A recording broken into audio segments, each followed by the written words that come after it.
Nakahanda na ang mahigit 11,000 na personel ng NCR Police, bukod pa sa mga tauhan ng Armed Forces at iba pang ahensya para sa pagbabantay sa seguridad sa Ondas.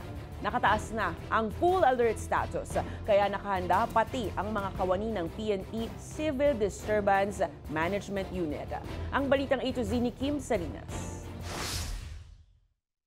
All systems go na ang hanay ng National Capital Region Police Office o NCRPO sa pagtitiyak ng kaayusan at kaligtasan sa pagunita ng Ondas. Nakalatag na ang security plans kasama ang Armed Forces of the Philippines, Coast Guard at Bureau of Fire Protection. Nag-deploy tayo ng enough na tauhan natin. Ganun din meron tayong mga force multipliers na tutulong sa atin at mga allied agencies. So sa kabuuan meron tayong more than 11,000 na i-utilize. Usual na guidance dyan, even sa taas is no untoward incident. No?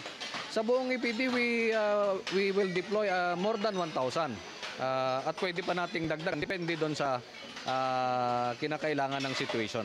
Ipapakalat ang mga tauhan sa mga terminals, seaports, airports at mga sementeryo. Nakahanda rin ang mga miyembro ng Civil Disturbance Management Team sakaling may mga grupong magdaraos ng kilos protesta. Gaya nga ng sinabi nila nung nakaraang mga linggo na every weekend sila magkakandak, Friday, Saturday, Sunday, magkakandak sila ng mga kilos protesta. So inaabangan natin yun at nananatili tayong handa para hindi naman tayo mabigla kung sakaling magkaroon sila ng mga pagtitipon. Nagbaba ng kautusan si NCRPO Chief Police Major General Anthony Abirin na wala munang vacation leave ang mga pulis sa Metro Manila. Naka-full alert po kami, so lahat ibig sabihin ng tao ay intact para kung sakaling kailanganin ng dagdag na puwersa sa mga districts o sa mga areas na kailangan ng dagdag na personnel is meron kaming ibibigay. Ayon sa NCRPO, sa ngayon, walang namomonitor na banta sa seguridad. Paalala naman ng NCRPO sa publiko, siguraduhin ligtas sa mga tahanan kung aalis para sa bakasyon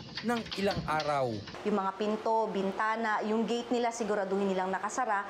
Iwasan din natin yung pagpo-post sa social media ng pag-alis natin na parang naiengganyo pa natin yung masasamang loob. Dagdag ng mga otoridad, ipinagbabawal ngayon sa mga sementeryo ang alak, matutulis na bagay, flammable materials at pati na rin ang mga alagang hayop.